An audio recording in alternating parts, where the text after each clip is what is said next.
జై గణేష్ మహారాజ్ కి. కాకినాడ నగరంలోను అదేవిధంగా కాకినాడ రూరల్ సూర్యాపేట బీచ్, కాకినాడ వినాయక సాగరు, వన్ టౌన్ జట్టి, బెమ్మంగారి గుడి దగ్గర ఉన్నటువంటి రేవులోను, తర్వాత కమర్షియల్ ఆఫీస్ దగ్గర ఉన్నటువంటి జట్టి, అన్ని ప్రాంతాల్లో కూడా నిమజ్జనం ఏర్పాట్లు సమితి ఆధ్వర్యంలో ప్రభుత్వంతో కలిసి అన్ని డిపార్ట్మెంట్ల సహకారంతో ఏర్పాటు చేసినటువంటి ఈ యొక్క నిమజ్జన కార్యక్రమానికి గణనీయంగా నేను సోమవారం పెద్ద ఎత్తున నిమజ్జనం జరిగింది.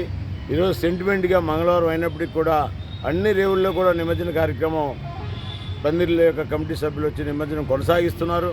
ఇవాళ తర్వాత రేపు బుధవారం పూర్తి స్థాయిలో నిమజ్జనం అందరూ కూడా వచ్చి నిమజ్జనం చేసుకునేటటువంటి అవకాశం అన్ని దిక్కుల నుంచి కూడా సమాచారం ఉంది. హిందూ బంధువులందరూ కూడా నిమజ్జనం చేసేటటువంటి పందిరి కమిటీలు కానీ లేకపోతే ఆధ్యాత్మికంగా ఉన్నటువంటి పెద్దలు కానీ ఆ సమితి సభ్యుల యొక్క ఆలోచన, నిమజ్జనం చేస్తున్నామంటే నిమజ్జనంలో ఉన్నటువంటి గొప్పతనం, నిమజ్జనం ఎందుకు చేస్తున్నాము, నిమజ్జనం యొక్క పవిత్రత ఏంటనే విషయం తెలుసుకొని ఏ రోజు చేయాలి ఏ రోజు చేయకూడదు అనేది కూడా దీని మీద ఒక ఆలోచన చేయాలనేది కూడా ముందు రోజుల్లో ఆలోచిస్తారని చెప్పేసి నేను కోరుతున్నాను. కాకినాడ నగరంలో ఒకే రోజు ఎందుకు 16వ తేదీ నిమజ్జనం చేయాలని మనం కోరుకుంటున్నాం అంటే 9 నవరాత్రులు పూర్తయిన తర్వాత సోమవారం 10వ రోజు అవుతుంది.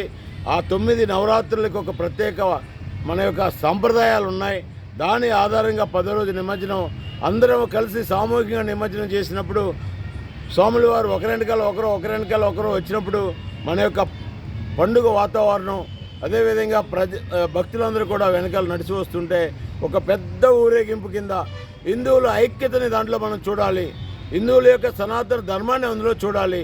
మన యొక్క హిందూ కాషాయ జెండా, కాషాయ వాతావరణం, ఒళ్ళు పులకరించేటటువంటి హిందుత్వాన్ని చూడాలి. ఇది మన యొక్క ఆలోచన.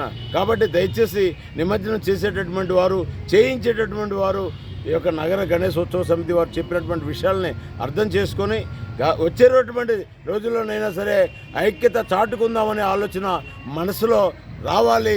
మనస్ఫూర్తిగా మనం ఐక్యతకి స్వాగతం చెప్పాలనేటటువంటి ఒక నిర్ణయం తీసుకోవాలని చెప్పి ఈ సందర్భంగా కోరుతున్నాను. ధన్యవాదాలు.